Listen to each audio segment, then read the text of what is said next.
За Өсгөл аймаг бол одоо Монгол Улсын ойн сангийн одоо 28.9% эзэлдэг. За ерөнхийдөө бол нэг 3.1 орчим хувийг эзэлдэг ийм ойн сан бүхий газар. Сүүлийн үеийн одоо судалгаагаар бол бас Өсгөл аймагт бол одоо тоолго хийгдэж бас одоо тодорхой хэмжээгээр тоо хэмжээ нэмэгдсэн гэж ингэж үзэж байгаа.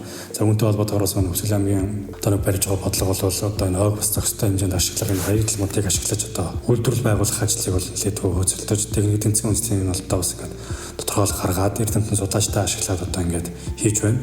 За ер нь бол бид бол алсын хараа зорилготой гэж үзэхээр энэ үйлдвэрлэл ашиглалтанд орчих юм бол бас модыг хамгаалах. За дээрэс нь одоо тэр ойл байгаа модыг авснаар одоо бас экологийн хувьд ч гэсэн бол олон давуу талтай эдийн засгийн хувьд ч гэсэн юм ачаал бүгдэлтэй ийм ачлууд бол байгаа. За дээрэс нь Өсгөл аймаг бол хүн амаараа Монгол улсад тэргүүлдэг аймаг учраас хүн амын одоо төвлөрөл нэмэгдсэн. За үүнтэй холбоотойгоор одоо утааны асуудал, нүүрс төлөлтийн асуудал бас нэлээд байгаа. Учираас хэрвээ энэ үйлдвэрүүд амжилт ашиглалтанд орчих юм бол бас агаарын бохирдлыг гэсэн бууруулах хэмжээгээр бол юм ач холбогдолтой зүйлүүд гэж харж байгаа. За бид бол ажлыг бол одоо бас зөвхөн одоо 1-2 жилээр биш урт хугацаагаар нь төлөвлөж байгаа. Ойн санд одоо ойн сан хэрхэн нэмэгдүүлэх вэ? За тэрийг хэрхэн арчилж хамгаалах вэ? За мөн тэрийг дагаа зохистой хэрэглээ хэрхэн байх вэ? За дээрэс нь одоо салбарын одоо бодлого төлөвлөлт хууль эрх зүйн хүрээ бол нэгдсэн юм зохион байгуулалттай алсын хараатай нэг чиглэлөө харах одоо их чухал байна. За сүүлийн үед бол бас тусгай хамгаалалттай газартай холбоотойгоор бас иргэд орон нутгийн удирдлагуудын хооронд бас зөрчлийн шинжтэй асуудлууд гарч ирсэн. Энийг бол одоо бас хуулийн хэлцүүлэг хийж энийг шийдэх байх гэж харж байна. За ер нь бол тэгээд ер нь бүх одоо байгаль орчны чиглэлийн байгууллагууд бол мэдээж байгаль орчноо хамгаалах ч гэсэн яг одоо усны чиглэлээр байгаль орчны чиглэлээр тусгай хамгаалалтын чиглэлээр ч гэдэг юм ингээд нэг чиглэлүүд нь одоо янз янзаар байгаа нь бол бас яг энэ хууль хэрэгжүүлэлт бол арай нэг жоохон дотмог юм болов. Тийм учраас яг нэгдсэн бодлого төлөвлөлтөй байгаасаа гэж үзэж байна. За Өсгөл аймаг бол одоо бас 4 ангитай. За ангиудыг бол бид одоо яг энэ нөөцийг бүрдүүлэхийг бол нэлээдгүй одоо шахаж ажиллаж байна. Өсгөл аймаг бол өөрөө одоо нэг жилд 2 сая 300 орчим мянган мод тарих юм төлөвлөгөөтэй. За энийг хэрэгжүүлэхэд бол тодорхой хэмжээний бодлого шийдвэр хэрэгтэй. Тийм учраас бид нар бас ангиудыг төвшүүлэх. За үүнтэй холбоотойгоор одоо бас мөн зөвхөн одоо төр гэдэлтгүй бас хувийн хвшлийг нэмэгдүүлэх чиглэлээр бас олон ажлуудыг зохион байгуулж байна. За үүний жишээ бол одоо аймгийнхаа төвд бас мод тарих хүсэлтэд иргэдийн таатай нөхцөлийг бүрдүүлж өгч хашаа хамгаалалт туслахаар тогийн шийдэж өгч бас өрхийн үйлдвэрлэлийг дэмжих. За мөн одоо энэ 50 тэрбум модныхаа өрөөнд агро аж ахуй байгуулж ингээд бас ажлуудыг бол нэлээд төлөвлөж хийсэн. За ер нь бол төлөвлөлтийг бол одоо стратеги төлөвлөлтийг бол 2028 он хүртэл одоо боловсруулад яг он чиглэлээр ямар ажил хийх вэ гэдгийг бол төлөвлөгөө гаргацсан. Сум орон нутгийн хэмжээнд ч гэсэн ойгоос олж байгаа орлогыг иргэд ойдон зарцуулах, тэрийг одоо хамгаалах, замун зохистой хэрэглээнд хэрэглэх, иргэдийн бас хэрэгцээг хангах чиглэлүүдээр бас одоо ингээд төлөвлөлтүүдийг гаргах сум орон нутагт хүргэгдсэн. Иймэрхүү ажлуудыг одоо ингээд зохион байгуулсан явж байна. Ер нь бол засгийн газраас барьж байгаа бодлого ч гэсэн энэ хууль давсан журмуудыг бол цойлно өгöd бол заасан. Ер нь бол одоо яг толгой хуулиа бариад одоо хэрэгжүүлэх нь бол зүйтэй баг гэж бодож байна. За жишээлбэл одоо яг сүүлийн үед бас нэг маргаан тагдлуулгын асуудал Өсгөл аймгийн тусгай хамгаалалттай газар нутагт бас байгаа ойтой холбоотойгоор бол бас иргэд орон нутгийн удирдлагуудаас нэлээдгүй асуудлууд яригддаг. Бид бүхэн одоо бас малчтайгаа зөвлөгөөнийг хийгээд явж байхад малчд бол бас яг тусгай хамгаалалттай газар орсон энэ ойн асуудал яах юм бэ? Бид нар одоо төлөө төвшөө бэлтэж боломжгүй юу? Одоо ингээд цаг өдрөд ирэхэд төлөө төвшийн асуудал яах юм бэ гэдэг юм. Ийм асуудлууд бид нар иргэдээс бол их санал гарч идэг. За иргэд одоо бас яг тусгай хамгаалалттай газар дээр яг ойр орчимд байгаа хүмүүс одоо за энэтэй холбоотойгоор бас цаатай иргэдээс бас их санал ирсэн. Юу гэхээр цаатай иргэд нь одоо ингээд цаа манлалтай хүүтэн чанарт газар амьдрах юм боломжтой амт шүү дээ.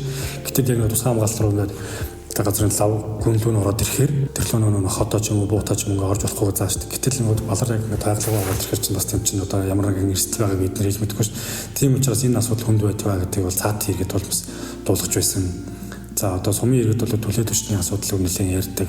За дээрэс нь малчин иргэд бол одоо энэ үйлжээ хаварж байгаа сайжруулах мар байна. Ер нь Монгол улсын хэмжээнд бол 1970-80 оны үед хамгийн сүүл сайжруулсан байдаг.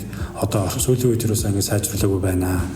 Үйлжээ хаваржны асуудлыг шийдэж өгөөч гэсэн асуудал үл нэлээдгүй бидэн тавьдаг. Бид л энийг одоо бас яг хуулийн хэлцүүлэг гараа санал авах юм бол тодорхой хэмжээнд энийг одоо яг хуулийн өрөөнд яаж шийдэж болохоор байна.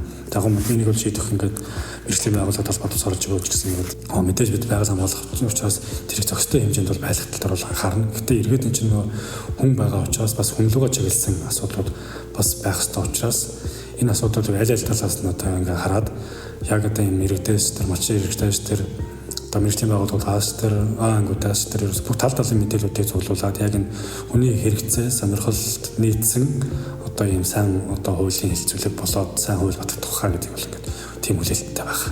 Орчлон аймаг хүннэрэж тэр малаараач тэр улстай тэргүүлдэг аймаг.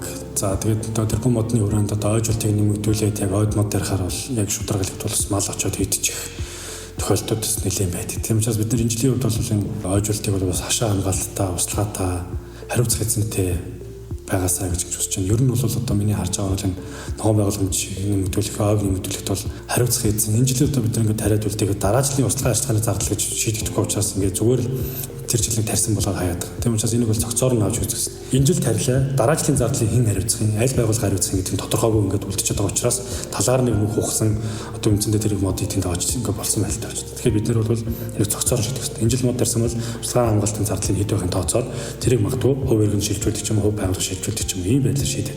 Цогцоор шийдэх хэрэгтэй нэг тарж байгаа. Иргэд бол яг одоо ингээд мэргэжлийн байгууллагууд бол өөрсдийнхөө тоног хөрөмжийн хүрээндээ ингээд хурж болох газраас л авч. Гэтэл одоо хурж болохгүй одоо замрал багийн засах, сайжруулах шаардлагатай газрууд бол маш их. Тийм учраас бид бол эко түвшний үйлдвэрийнхээ хөндлөсөн бид нар саналаа илэрхийлсэн. Тэр газруудын замын засаад өгье. Тэгээд нөөц тэгэд тэнд байгаа тэр одоо юу гэдэг унаг мод хаягдмуудыг авчих юм бол тэр чинь нэг дараагийн модыг уучруулахыг бас саад болоод шүү дээ мод чинь нэг дуртай. Хоёрдугаарт одоо нэг гал төмөр гарах гэсэн нөхцөл байдлыг тэр бас нөлөөлдөг. Тэгээд тэрийг авчих юм бол эдийн засгаас хойш тэр экологи талаас ч гэсэн маш их юм бодлоготой учраас тэрийг бол бид нар юу бас хэрэглэе гэж тодорхой хэмжээнд бол байх ёстой. Гэхдээ мэдээж бол одоо тэр залуу ч юм уу те одоо юу гэдэг тэрийг бол бид нар бол хамгаалал ажлуудыг бол байгаль хамгаалагч одоо сумдын байгууллагчдын тасгаараа дамжуулж бол за дээрэс нь хэл шалгалтын ажлуудыг бол нэлээдгүй хийж энэ хулгай модтой ерөнхийдөө хулгай модтой бол тэмцэх ажлуудыг бол хэдэд одоо хэл шалгалтын ажлуудыг хийж байгаа одоо заашид шийгээд явна. Модны бизнес гэдэг бол бизнес талаас нь мэдээж хүн тодорхой хэмжээнд одоо хөрөнгө зарцуулж байгаа иргэд тэндээс одоо орлого олох хэрэгтэй шүү дээ. Тэгэхээр мод ч бол шууд одоо өнөөдөр бэлдээд маргааш зардаг тийм биш болж байгаа. Мод тарих одоо тарил гэж чинь ингээд 2 жилийн ч юм бэлтгэл хугацаа. Тэр хооронд нь шилбэл хин тэрийг авах нь ойлгомжтой байх хэрэгтэй. Гэтэл нэг нөхөр одоо ингээл мод тариалал яг одоо зарах хэмжээнд аваач тэрдэг модоо зарах. Тэгэхэд авахгүй байх юм бол тэр чинь одоо ер нь тэр модны салбарт бол залуучууд бол харьцангуй бага. Ер нь зөв миний ингээд уулзж байгаа мэргэжлийн байгууллагууд ярихад бол тэгжл надад хэлж байгаа. Мод энэ залуучууд орцох байна. Одоо энэ жил тарилаа гэдэг чинь нэг ургаад яг тарих нөхцөл хүртэл чинь тодорхой 2-3 жил чинь ингээд зарцуулах болчоод орохгүй байна. Тэгээ байгаа хэсэг хүмүүс нь бол бид нар одоо ингээд насаараа эзэн учраас байж байна. Энэ жил бид нэг шийд гаргаад за танах тэдэн мянган тарьчих манах тэр чинь шийддэг гэтэл маргааш магадгүй одоо дараагийн дараас солигдох юм бол тэр нь одоо авахгүй нь ойлгомжгүй болоод ирэхээр тэр хүмүүс чинь энэ салбарт байхад урагшлагдахын тулд хэцүү болчиход байгаа юм. Тэгэхээр энийг бол бид нар бол бодож байгаа. Дөрөв жилдээ тэр иргэдийн тарьсан модыг иргэд одоо авах эзэнтэй байж тарихгүй бол маш их хэмжээний мөнгөний хөрөнгийг тэнд төгсч юм бол иргэд тэр чинь ингээд тэрийг мод оруулах хэрэгэд бол байхгүй ч тааш. Тийм учраас энийг чинь хууль хэрэгцээ хүрээнд дээрэс нь 8 орнуудын хүрээнд ч гэсэн ингээд яриад та нар энэ жил энэ модыг тарьчих юм бол бид нар энэ байгууллагууд нийлүүлдэг. Бид нар бол ер нь ийм барьж байгаа бодлого бол аймаг орнуудад одоо тэрбум модны хүрээнд хавар номерын тарилт хийгдэж штэ. Гэхдээ бол энэ аймагт зарагдж байгаа аймагт одоо боловсруулалт хийгдсэн модыг аваарай гэдэг шаардлага бол ерөөхдөө тавьдаг. Яагаад гэвэл ургалтын хувьд ч гэсэн хөрсөнд зөгцөн хоёрдугаар энэ хүмүүсийн бизнесийг бас тодорхой хэмжээнд дэмжих ёстой гэж хардаг.